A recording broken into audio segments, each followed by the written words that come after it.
Ce lundi 30 janvier, Olivier Delacroix lance les nouveaux épisodes inédits de son magazine Dans les yeux d'Olivier. À l'occasion de ce premier numéro, le journaliste s'est livré à cœur ouvert à Télé Loisirs. Lancé en 2011, Dans les yeux d'Olivier revient ce lundi 30 janvier pour une nouvelle saison.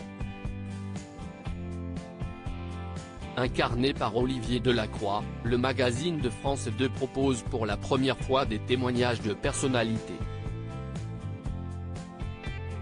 Chaque semaine, durant les 6 inédits diffusés sur la chaîne publique, le journaliste Audrey Glock mêle les histoires d'inconnus à celles de journalistes, de sportifs ou autres visages connus des téléspectateurs. Afin d'en apprendre plus sur cette nouvelle saison, rencontre avec celui qui a fait de l'écoute et du recueil de témoignages, une spécialité. Mon objectif est de présenter des hommes et des femmes qui ont su se sortir d'épreuves Télé Loisirs. Dans cette nouvelle saison, vous invitez à chaque numéro un invité. Pourquoi ce choix? Olivier Delacroix, j'avais cette volonté depuis un moment, d'autant que plusieurs personnalités me demandaient pourquoi je ne les interviewais pas dans l'émission. Ils ont aussi envie de parler d'autre chose que de leur promotion et comme nous, ils ont des choses à raconter. Sur cette saison, nous avons eu des personnalités très intéressantes. Comment mener des interviews avec des personnes rodées à l'exercice? Ceux qui se prêtent à l'exercice connaissent le programme.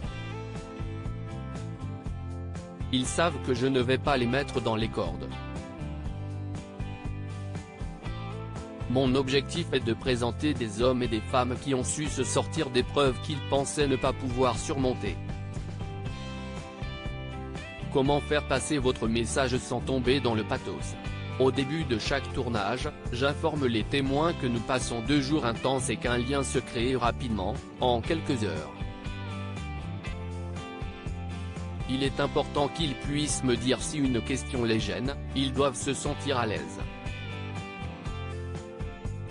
Par ailleurs, je considère qu'il y a des choses qui doivent rester dans leur jardin secret et je me refuse à le diffuser à l'écran. Il est très important de faire attention à la dignité de l'autre, car nous ne sommes pas au spectacle. Quel sujet n'avez-vous pas encore pu mettre sur pied? Je ne parviens pas à valider auprès de la chaîne 2 sujets qui me tiennent pourtant à cœur, la mort d'un enfant et le suicide. Je comprends cet état d'être dans une chute permanente. Vous n'y parvenez pas parce que vous ne trouvez pas de témoins? Pas du tout, mes équipes, sans qui cette émission ne serait rien, trouvent des témoins de grande qualité.